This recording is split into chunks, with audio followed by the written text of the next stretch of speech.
ایک ہندو تھے، مجھے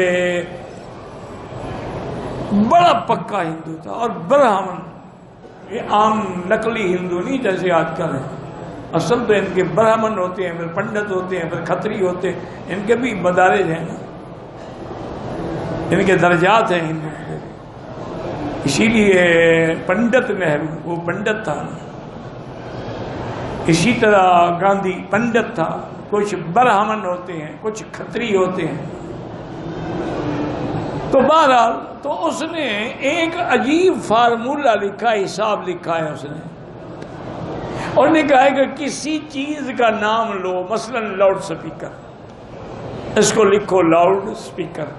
تو اب اس کے اعداد نکالو، لام کے کتنے ہیں، الف با کے کتنے ہیں، دال کے کتنے ہیں، الف کے کتنے ہیں، سین کے کتنے ہیں، پے کے کتنے ہیں، یہ کے کتنے ہیں، پھر ان سب کو اتنے سے ضرب دو، اتنے پہ تقسیم کرو، تو ان کے اندر سے جو عدد نکلے گا وہ ہوگا حضور پاک کا نام۔